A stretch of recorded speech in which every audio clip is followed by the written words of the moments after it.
in my last review when I said Scream set up the building blocks for rebuilding the slasher genre? Well, with every big fish, there comes the little leech that sucks its blood. And as such, copycats began to emerge. We had movies like Valentine and the terrible Urban Legends series. But one of the better movies to be born from Scream's success was the film adaptation of I Know What You Did Last Summer. Notable mainly due to having the same writer as Scream and also its rather high level and very 90s cast of three named celebs, such as Jennifer Love Hewitt, Freddie Prinze Jr., Sarah Michelle Gellar, and that dude from Cruel Intentions. The movie follows a group of high school friends who are involved in a drunk driving accident where a man is killed in the process. Terrified of being found out, they dump the body into the ocean and try to move on. But exactly 1 year later, a mysterious killer in a fisherman's slicker begins to stalk the teens, claiming that he knows what they did last summer. While not coming close to the cleverness of Scream's inside joke plot, the movie was decent enough, sporting some pretty great tension and an interesting killer in the Fisherman. However, its 1998 sequel, the breath-requiringly named I Still Know What You Did Last Summer, nosedived pretty heavily down into the cardboard cliche and odd celebrity cameo territory. And that seemed to be it for this would-be franchise. And a very long 8 years later, we got this little under-the-table sequel. I'll always know what you did last summer. So, this movie starts at... Whoa, okay. Oh, let me get my bearings. Okay, so this movie's being filmed in drunk vision, it seems. Okay, well, we're at a theme park where these interchangeable teens who represent our protagonists are enjoying their 4th of July celebrations with, ghost stories? The Fisherman. Every 4th of July, he gets out his hat and slicker, he sharpens up his hook, and runs wild. But only after teenagers. That's right, the ones with dirty little secrets. Well, then you should be fine. Aren't you all like 25? The person they're talking about is indeed the Fisherman killer from the first two movies, aka Ben Willis, who has become something of a ghostly urban legend since the last film. And considering his unexplainable immortality in those movies, I'm inclined to believe it. Okay, let me try to work out our stories now. Okay, we have Amber, who's our lead heroine, check. Okay, we have a love triangle, just like the original movie, okay. Oh, a class clown character, classic. And, of course, we need a killer, don't we?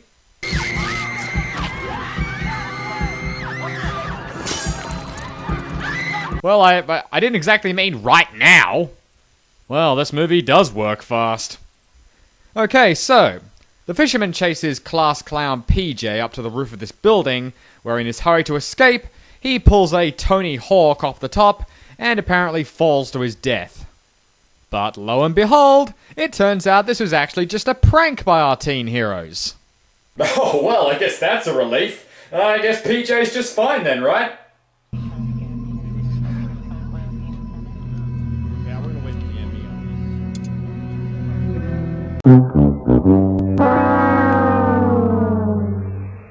So naturally, this completely meaningless prank gone wrong results in the should we go to the police argument. And here is my instant problem with this movie. In the original, the kids were involved in a drunk driving accident, something believable. Hell, the driver wasn't even drunk. You can understand that they were scared and they were just idiot kids who did an idiot thing, but don't deserve to have their lives ruined by it. Here, these guys knowingly involved their friend in a pointless prank that required him to leap off the roof of a building on a skateboard. There's stupid kids who make a mistake, and then there's reckless assholes who do dangerous shit and are shocked when it goes wrong.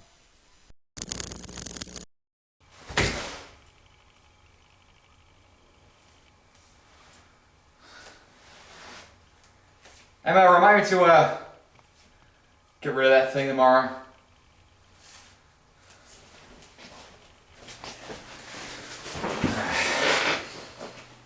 So obviously the teams decide to keep their involvement a secret, and then we cut to 1 year later.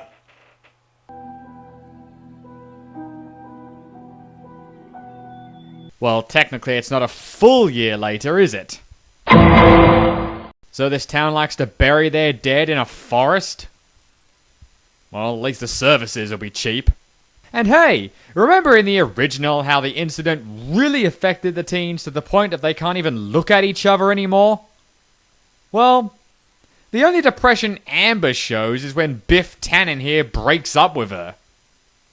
Not really because he's affected by the incident, but more because he's just a lazy douchebag.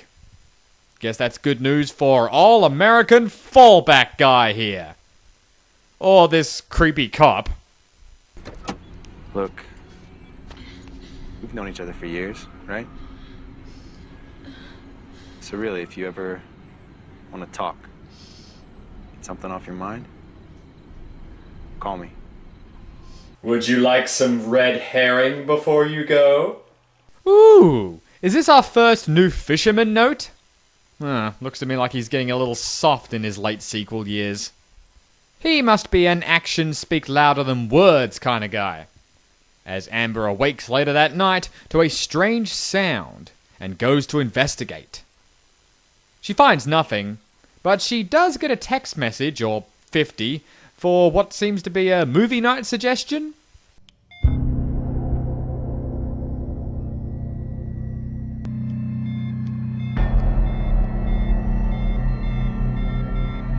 Well, somebody's a Freddy fangirl. Oh, forget what I said earlier. It seems the accident did drive a wedge between the friends. Hey, Zoe. Sorry. You look familiar. Do I know you? Can you not do this now? The next morning. Now that bass player of yours, he's pretty cute. Oh, well, that was easily fixed. Are you kissing yet? Oh, crap, they saw me. Continuing to build on our suspects list, here is PJ's dad, the town sheriff.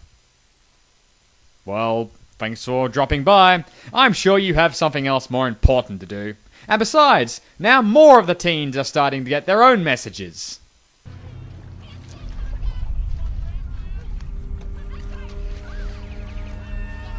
Yeah, okay. That's a practical way to get your threat across. No. Oh, God damn it, now I've got to cross all that out. That night, Amber takes the local cable car down the mountain to get home when it suddenly begins to violently shake. And this seems to be why.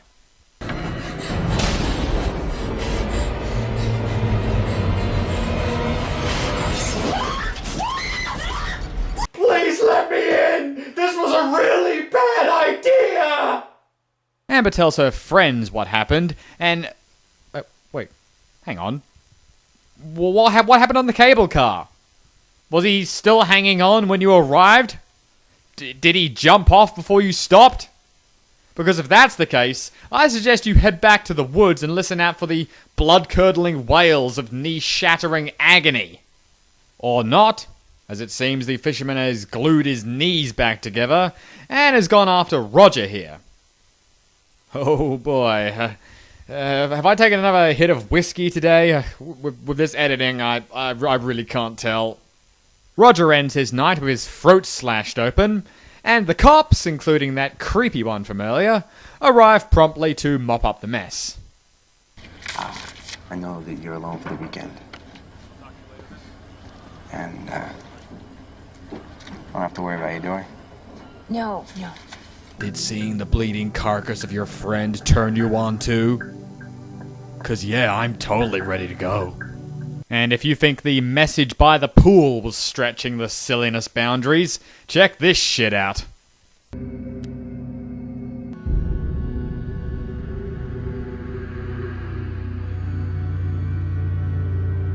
Dude, I think you are seriously disregarding the usefulness of a pen. Moving on to Amber's re-BFF'd BFF Zoe.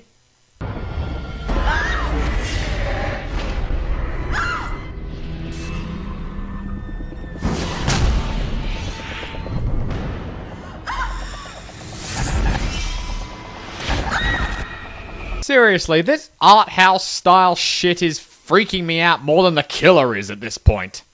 Especially considering that his aim in real life seems to be really bad. Oh right, I forgot about the fallback love triangle guy. Well, I guess that means since you've broken up, you gotta die now, buddy. Then again, you probably deserve it for being stupid enough to go swimming alone. And where the hell are you anyway? The void between worlds? Tonight on Rex Hunt's Fishing Adventures, we wrangle up a young television actor. Oh, Struth, he's a real fighter. Well, he seems to survive that attack as well. So the teens run to, in their words, the only person they can trust. Who is it? Creepy Cop. Oh yeah, he's really trustworthy. What with his suddenly appearing at Roger's death site before it was even reported to the police, and acting as suspicious as humanly possible.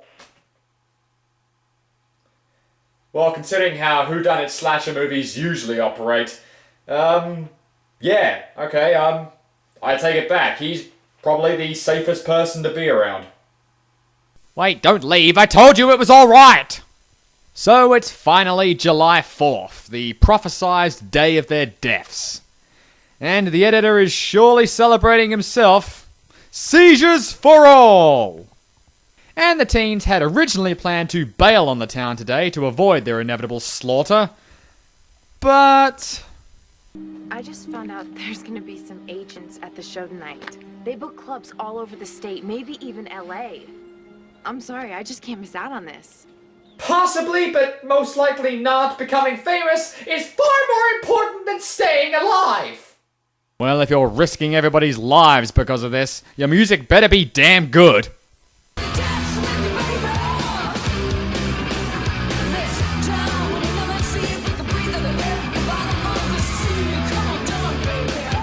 The reality is, there's not a single person on planet Earth who would ever pay to hear you sing. So, can we go now? Would you chill? Nothing's gonna happen in the next 2 minutes. No, shut up! That was far too obvious. Obviously, the fisherman attacks 3 seconds after she said that. And after separating Zoe from the others, he promptly guts her. Well, look on the bright side. Your music will probably be worth a lot more now.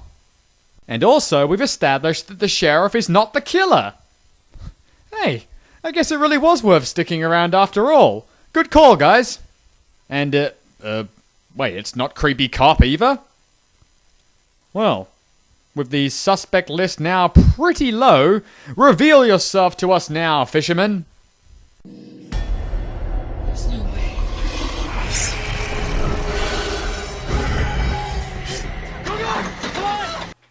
What? No, hold on!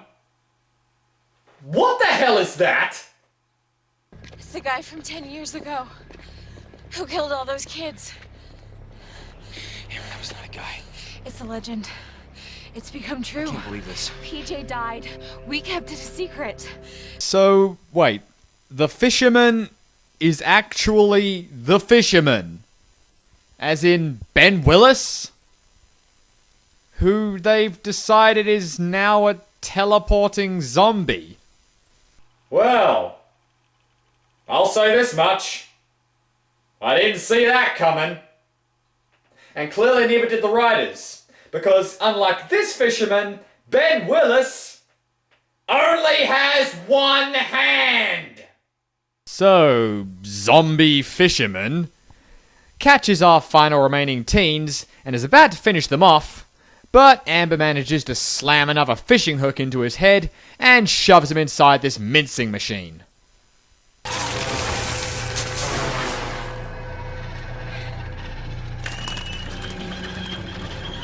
Ha ha ha! Try unexplainably showing up at the end credits after that one, Ben. I don't know why I said that, he will. So after our exhausted heroes are taken to the hospital, this movie comes to an end exactly 1 year later, with Amber driving through the desert, only to have her tyre mysteriously blow out. And, oh, hello, Ben. And that was I'll Always Know What You Did Last Summer. This, like many made-for-TV sequels such as Candyman 3, is nothing but a vain retelling of a previous entry, only stupider in every conceivable way. The plot is pretty much the same story as the original, only pointless and impractical. The characters in relation to this pointless plot become incredibly unlikable, leading to you not giving two shits about them or their survival. And what the hell was going on with that crazy editing? Or that zombie fisherman?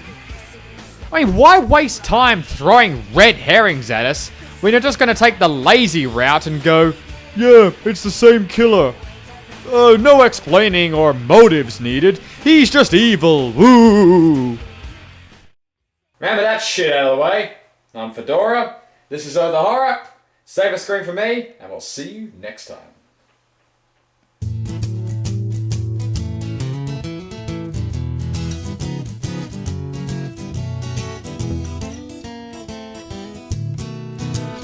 Things are starting to get to me. I think I'll head off to the sea. Well, I'm going fishing and I'm wishing you were here with me.